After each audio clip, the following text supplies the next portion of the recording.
I'm Emily. And I'm Ethan. We're traveling across America in search of its most captivating communities. All the while, we're working from the road and taking the adventures as they come. This is Remote!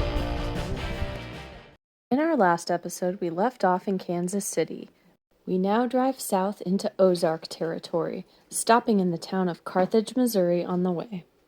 Carthage is nicknamed the Maple Leaf Capital of the United States and was the site of two famous Civil War battles. In the 1880s, nearby lead mines and limestone quarries contributed significant wealth, and Carthage became one of the most prosperous towns in the area. Residents poured their money into ornate Victorian-style homes, many of which are now part of the Carthage South District, which was named to the National Register of Historic Places in 1982. We enjoyed some local ice cream and then visited a dog boutique which sold spider-based dog food.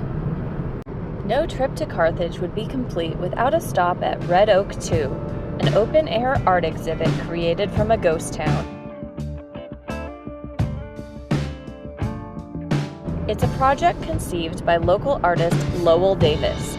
He grew up in the original town of Red Oak, Missouri, which is about 18 miles from here. After leaving the area for a number of years, Davis returned home in the 1970s to find that his town had become a ghost town. One by one, he obtained the old buildings and moved them to his farm, where he rejuvenated each one and arranged them into a colorful and eccentric little town. Referred to as the Norman Rockwell of rural art, Davis has a love for the simpler times of the past. He has a talent for seeing beauty and potential in what others have thrown away.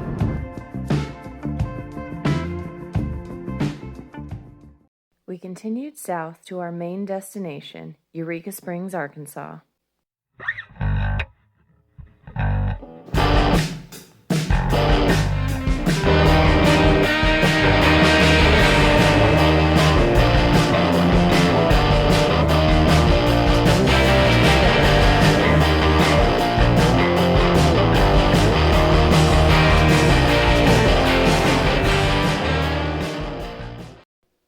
Eureka Springs is a delightful mix of eccentric, historic, colorful, sacred, and mysterious. It's become famous for its many sights and events, but the best part about it, in my opinion, is simply the atmosphere.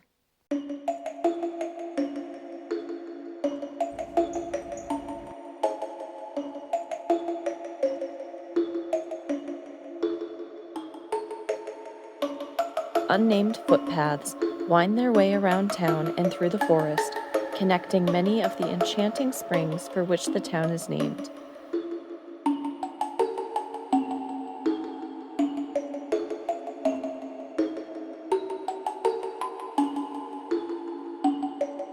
Sometimes in this town, I can't help but feel that I've stepped into a secret garden designed by Tim Burton.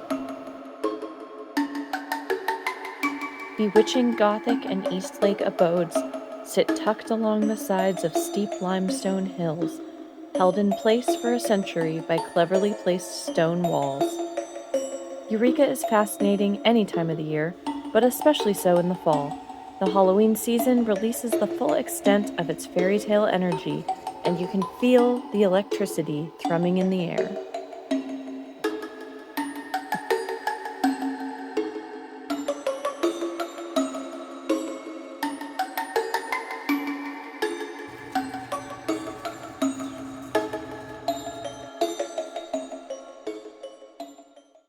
Tonight, we are in one of my favorite towns in America, Eureka Springs, Arkansas, and it's the week of Halloween.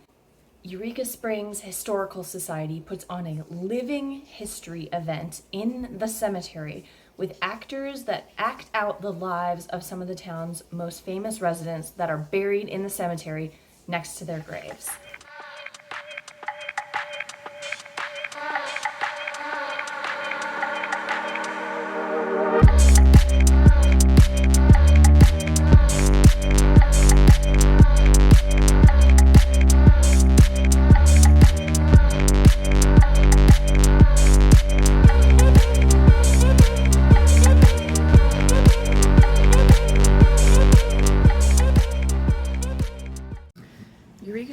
Springs is one of my favorite places in the world, and there is way too much to say about it to fit into one video. It could probably be like an entire series of its own. I can no longer tell the difference between being in the car and being out of the car.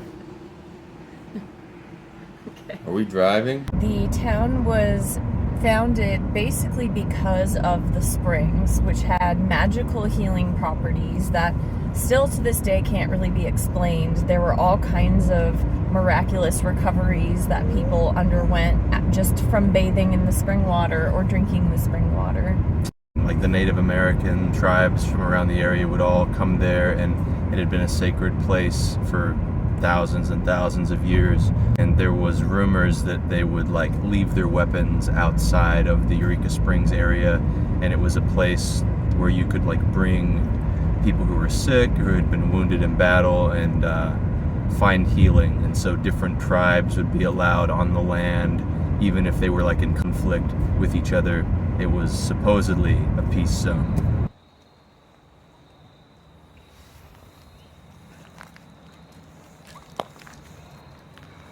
Downtown has many delightful stores, but perhaps the most memorable is the Working Bunny store, where rabbits have been trained to provide you your change and receipt. Put your hand right there, approximately. I'm going to move it just a wee bit. Hand this up, Nacho. Oh! Come a little closer for the coins. I'm going to stack them up.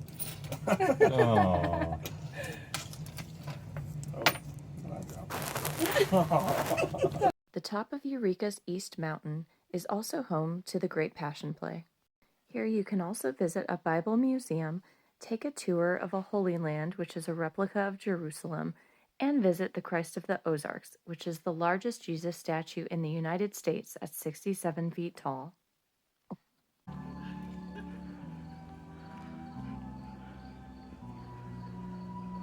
Interestingly enough, they also host a campground and have 18 miles of groomed mountain bike trails with a Bible theme.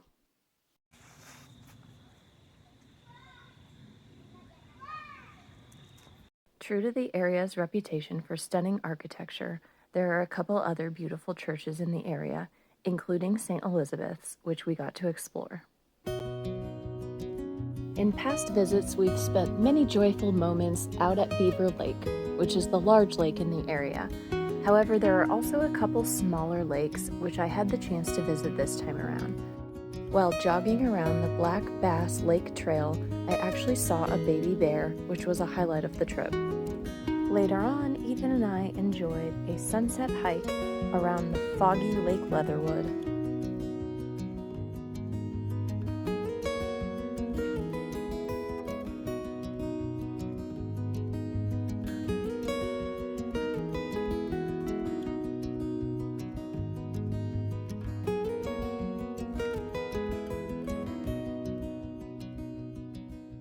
Lakes and caves and live theater. They have an opera.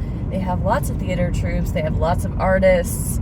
And then just history-wise, there's so much here. Yeah, it's cool to see like a community that's very like proud and interested in its history and like its roots and honors that in a cool way. During this visit, I also had the privilege of attending a live theater production. Silence in the Jungle is an original script written, produced, and directed all by a couple in Eureka Springs that own the Melon Light Theater. It was intensely creepy and perfect for the Halloween season. I will be having nightmares for weeks now. I also stopped by the Town History Center, which, among other things, featured a collection of supremely creepy handmade dolls.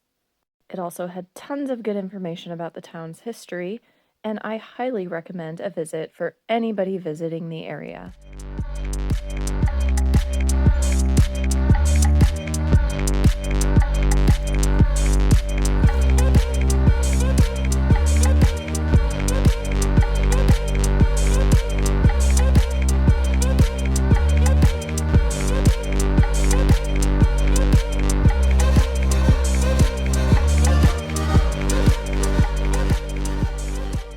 Really is the quintessential picture of Southern hospitality.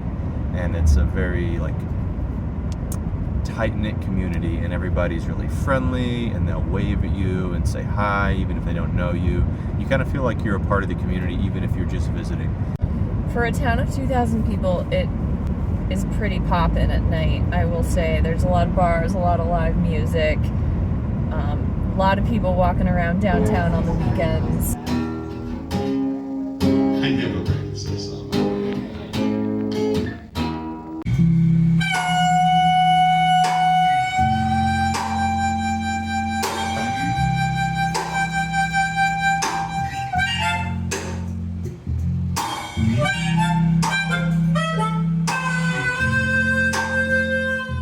So, how do you feel about Eureka Springs? Eureka Springs is a magical place, to say the least, especially around Halloween time when the autumn leaves are like beautiful, and it just adds this really mystical vibe to a town that already has like a lot of charm and really unique feel.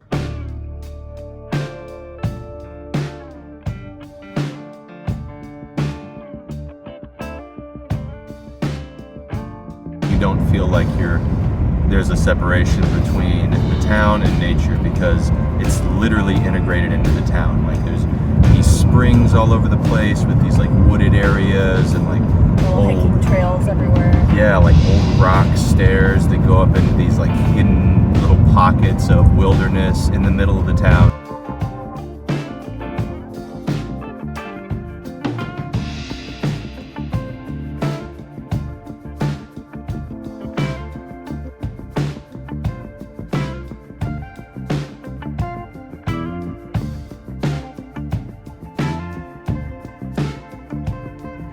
The downside of living in this area, number one, would be ticks. You really have to be careful whenever you're hiking or boating or anything out in the Ozarks, because there are ticks everywhere. Check your dogs. There's only one grocery store in Eureka Springs, and it's pretty basic. You're not going to find like a lot of good vegetarian stuff. You're not going to have your pick of like organic, non-GMO veggies or anything like that. There are some better grocery stores like probably 45 minutes away, so it's not a terrible drive. You just kind of have to like plan ahead and stock up on the things you need. And then of course, like, hopefully you could grow a lot of your own produce and visit farmers markets in the summer.